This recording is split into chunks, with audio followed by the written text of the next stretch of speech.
In this lecture, we want to take a look at generic data structures. By generic, we mean that they can be used for a wide variety of different types of data. The goal here is a fairly easy one. We want to be able to write data structures that can hold any type of data. For instance, if we have a complex application program that uses stacks, we might need one stack that holds integers, another stack that holds floating point numbers. We might need a third stack to hold persons. So we may need a variety of different kinds of stacks. In situations like this, with the old way of programming, you would have to make a separate stack for each of these data types. See, rather than writing a stack separately for each thing, the goal is to write one stack and then use it for everything. One stack that we can put any kind of data into it. This has several obvious benefits. The first of these is that when we have to write application programs, it becomes much easier. We don't have to deal with writing data structures at all. We simply reuse the ones we already have. Moreover, since these data structures have been previously created, they've been tested, they've been verified and vetted, we don't have to worry about bugs or other programming problems existing in the data structures. We can just use them. Thus, we find ourselves in a situation where when we're developing application programs and we have data structures ready to go, the task ahead in developing application programs is much, much simpler because a big chunk of it has already been done one time and doesn't ever have to be done again. So this enables us to have large application libraries. We can create in advance a set of data structures or containers that we want to use, and then we can use them for anything in the future. The Java language comes with a very large set of these APIs that are designed in this very same way. There are thousands of classes that you can use to build application programs, and this is one of the great appeals of the Java programming language. So it's impossible really to overstate the importance of generic coding. And even though there is a little bit more baggage involved in doing this, the benefits so outweigh the extra work involved in doing it that in data structures class we're going to insist that your data structures are generic. So we want to show you exactly how to do this, and I think you will see the benefits of it. So here's an example of a simple stack that takes integers. We see public class, stack, and we have an array, so it's an array-based stack, and it holds integers. And I've put int in bold so you can see all the places that it's used. So the problem with this stack is we can only put objects of type int in the stack. If we try to insert something else, we're going to get a compile error. So in the example here, I've made a new stack and then attempted to push 1.0, which is a double, onto the stack. So then I tried to compile it and I see push int in the stack cannot be applied to double. So we get an immediate compile error, it won't work. If we needed a stack that would hold doubles, then we would have to write another stack. So we have one here that holds int, then we would have another one that holds doubles. So we'd need another stack for each type of data we would want to store.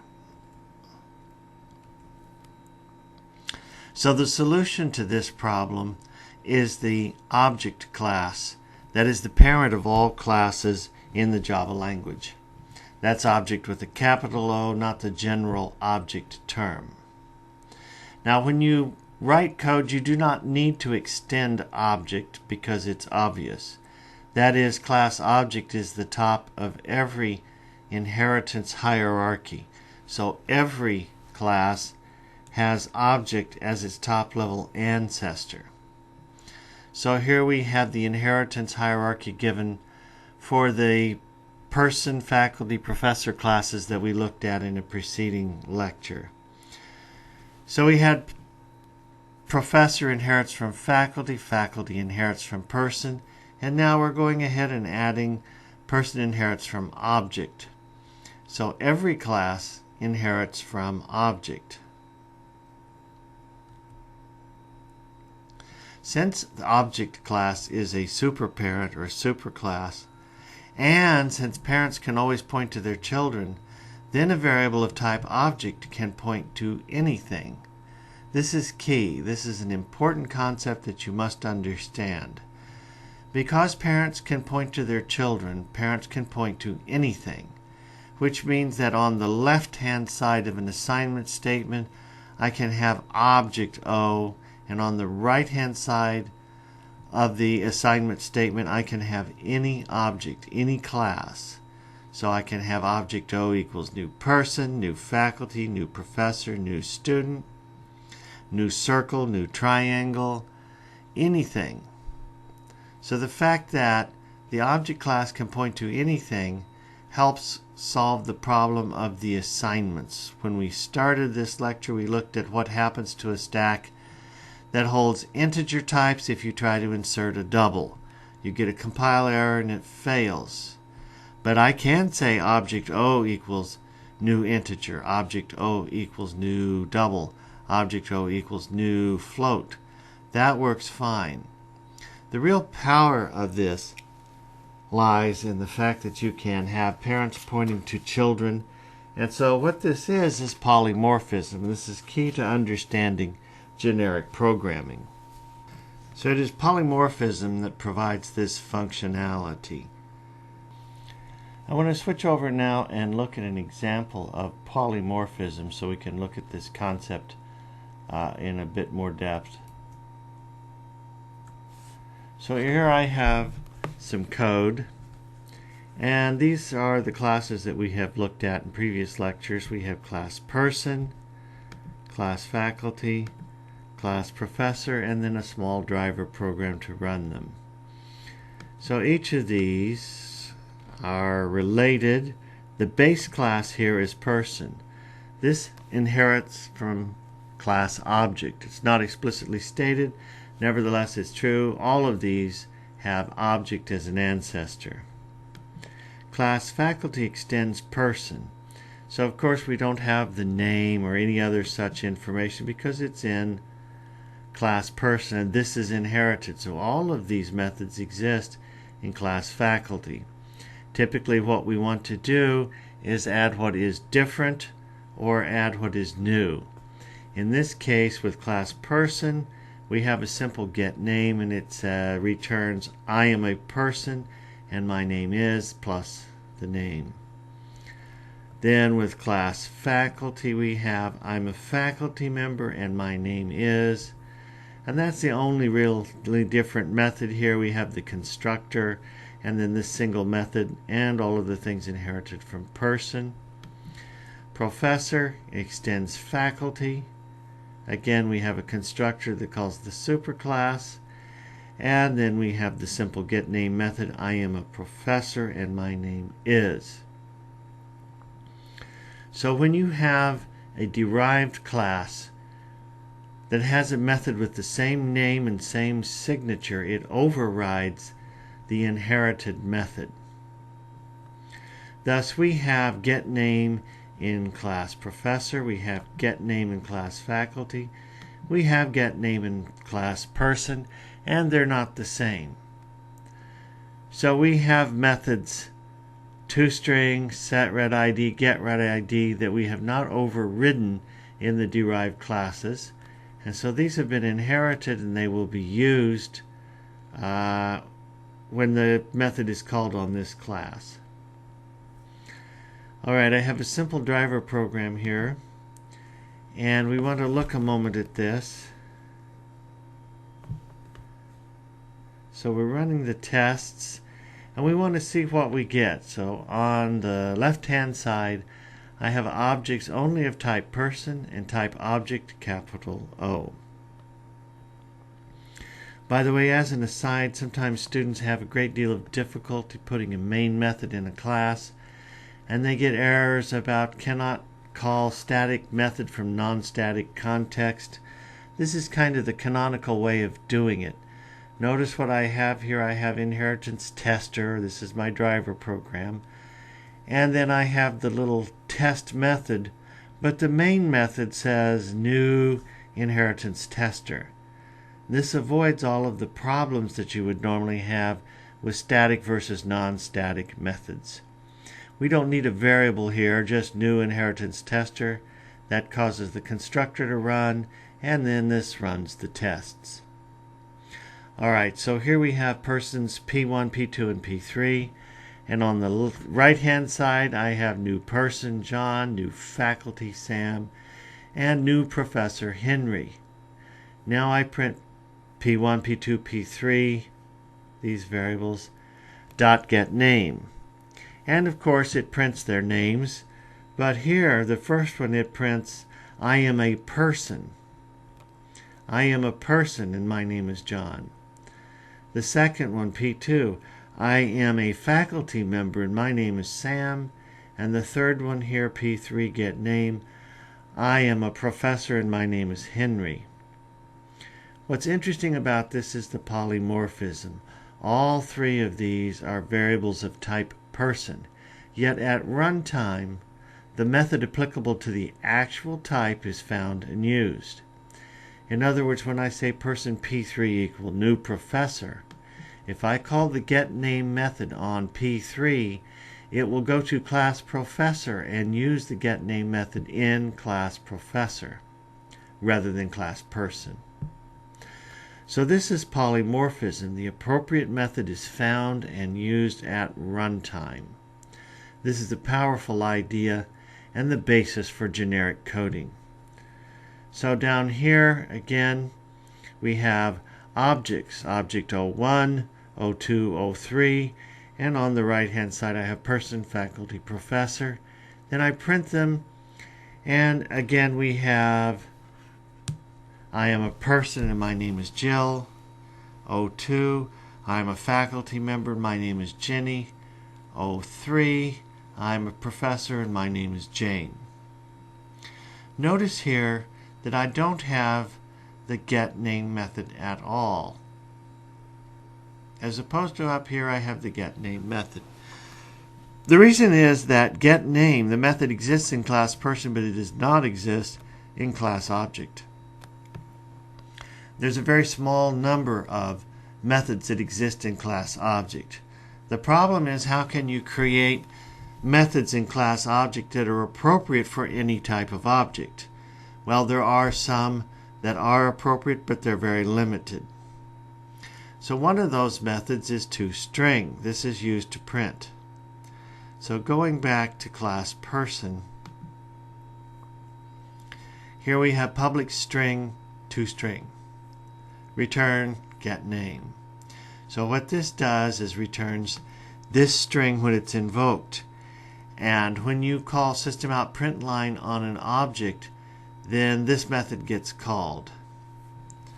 Alright, so I want to run this code now.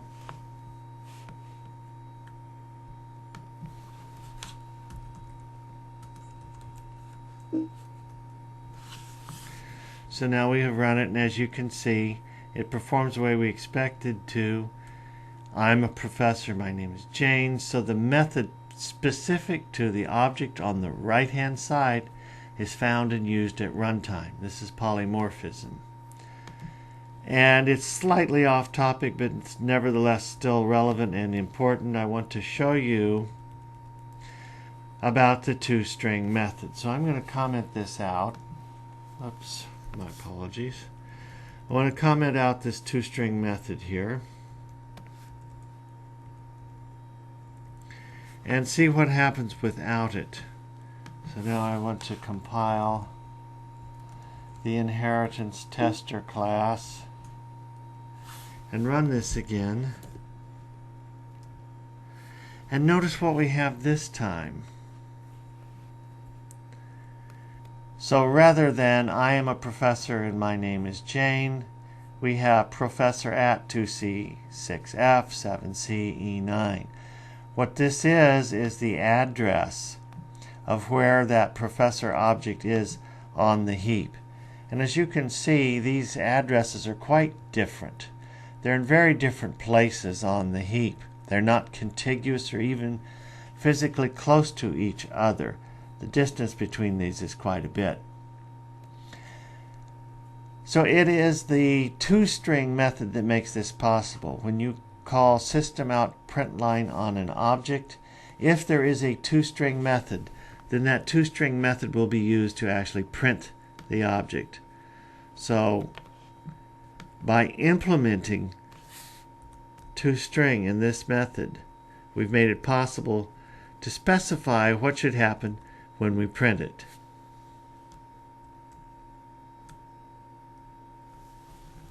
Okay, continuing then with our slides. Here is an example of a stack that's built using class object. So this is a stack that will hold anything. So rather than an integer array, we have an array of objects. We push object as a parameter. So this is the solution. This stack can use this superclass object, and insertions that failed before now work perfectly. We can put any kind of data into this stack. So here we have stack equals new stack. We push a double, 1.0. We push a string, hello world. We push a person named Henry. Then when we pop them off the stack, they come off exactly as they should, and there is no error or problems at all. The 1.0, of course, is the last one off because it was the first one on. The last item we pushed was this person, Henry, and so that's the first thing we get when we pop. The point is there are 3 different types of objects in this stack, and we have no errors or system crashes. So just because you can put lots of different kinds of things in a stack doesn't mean you should. In general, what you want to do is put only one kind of data in a container or a data structure. However, that type can be anything you need it to be. So we can create a stack that can hold people, it can hold repair jobs, it can hold triangles. You typically, however, only want to put one kind of thing into a container. So some issues or problems that should be addressed. The first, we can only call methods on object references that exist in class object. So recall that with the preceding slide, we have object O equals new person Sam, but we can't call getName on object O. We can't do this because the getName method does not exist in class object. Thus, even though getName exists in class person, when you invoke it on the left-hand side, o.getName, you will get a compile error unless there is a getName method in the class of object on the left-hand side. So this will not work. This is the first problem. The second problem is we cannot compare or rank 2 objects. So I used the stack class for the examples here because they don't do any comparisons. There's no idea of ordering. There's no searching. And there are no operations that involve comparisons between 2 objects. However, this is something we may want to very well do. We may want a container class that allows us to store things in sorted order.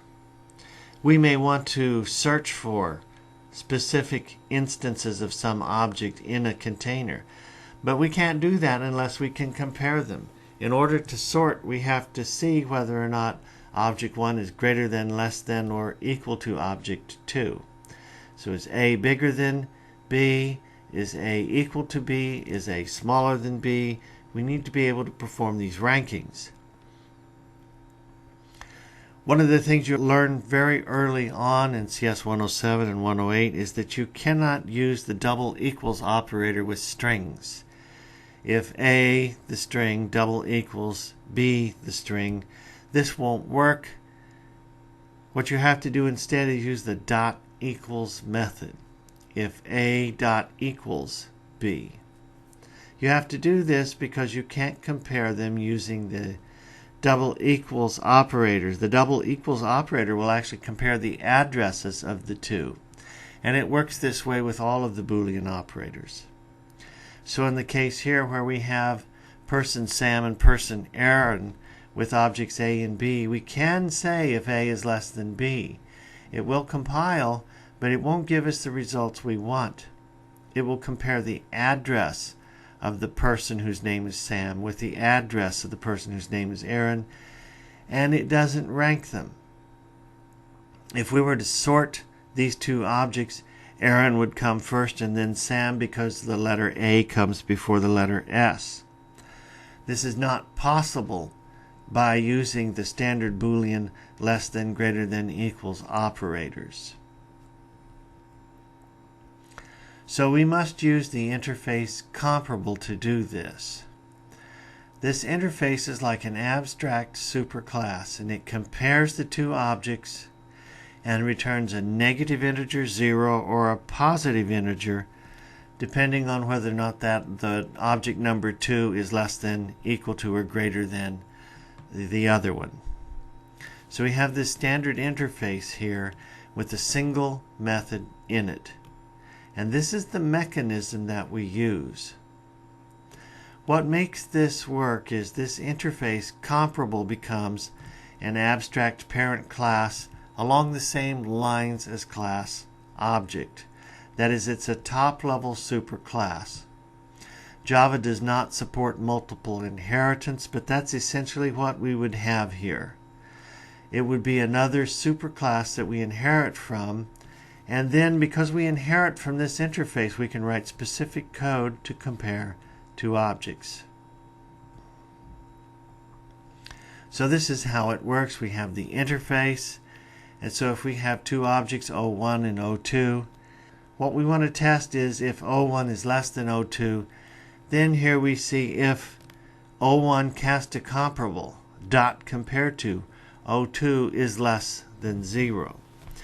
Because the compare to method returns a negative number if O1 is less than O2, then we test it with 0, and that tells us that it's negative. So here are the three of the most common forms. O1 is greater than O2 becomes if cast a comparable O1 dot compare to O2 is greater than 0. The syntax of this is kind of unwieldy. It's ugly. But this is the way it's done in Java.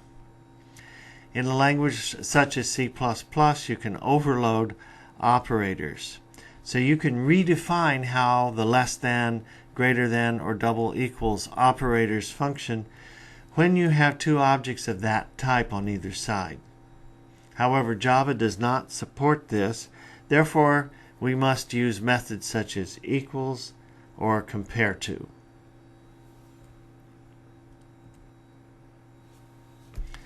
So here we have a container. And what we want to look at here is how we would use this compare to method. So this container class has an array of objects, and it's used to hold whatever kind of item we may want. So we have here if comparable O, and that's the object parameter that's passed in. That's what we're checking to see if it's in the array. If comparable O dot compare to array I equals 0. So this is how we check to see if it's in the array.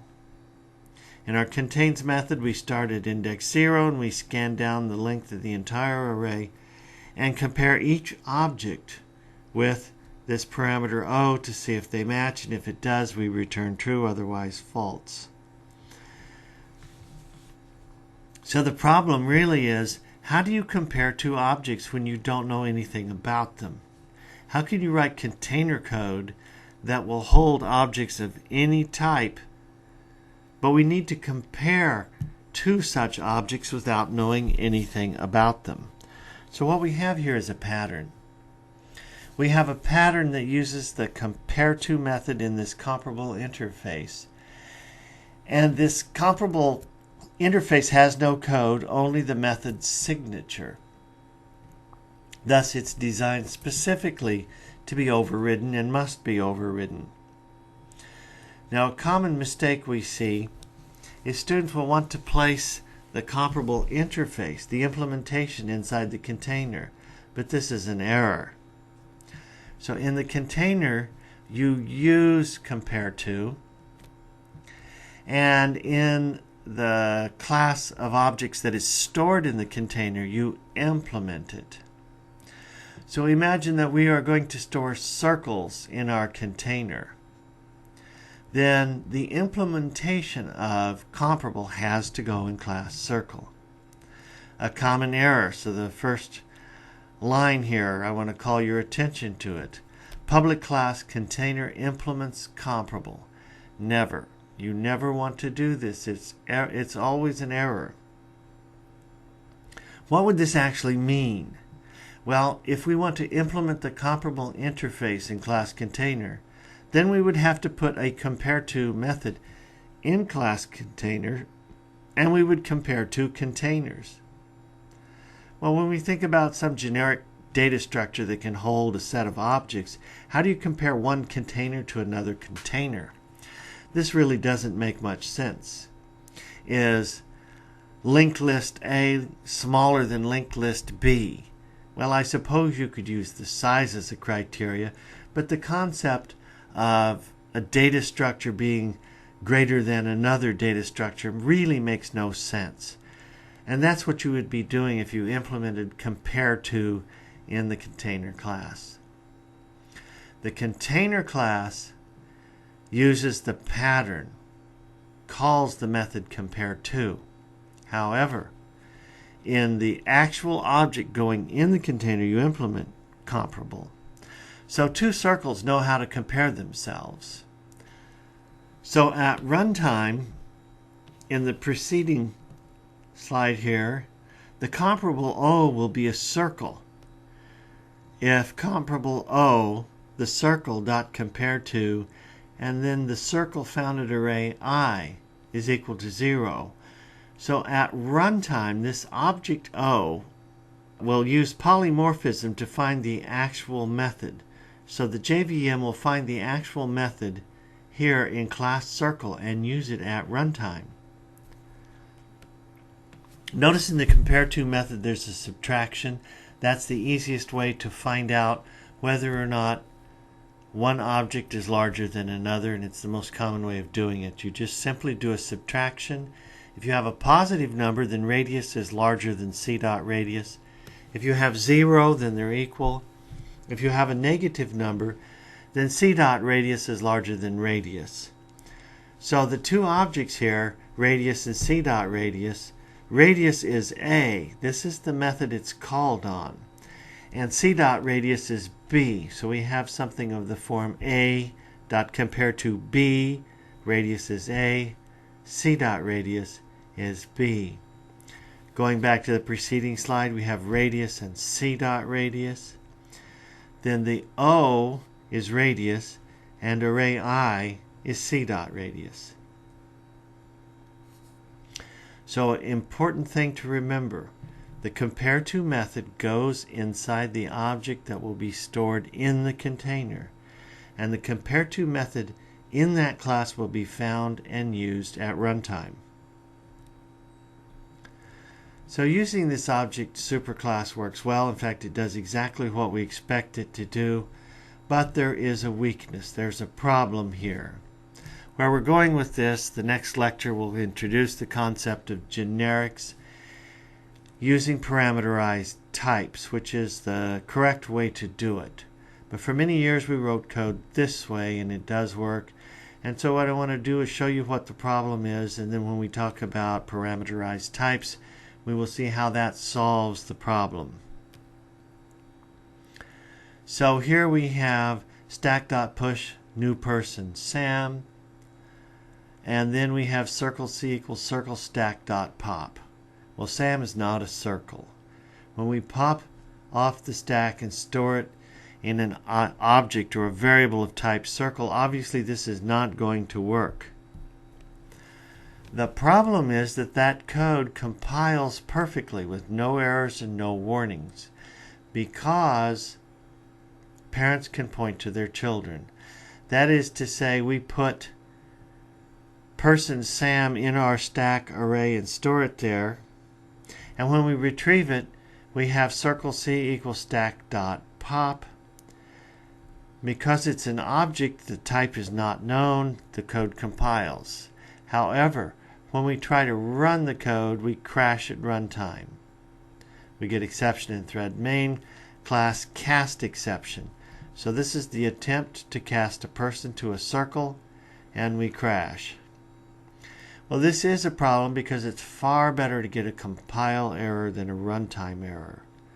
Even though this code is completely wrong and has no chance of working correctly, it still compiles without any errors or warnings. So generics with parameterized types will change this behavior so that the program will fail to compile if we have code like this. So this is the real weakness of this whole generic using class object approach, is that it's not safe. That is, we don't have the type safety because we don't know the actual types.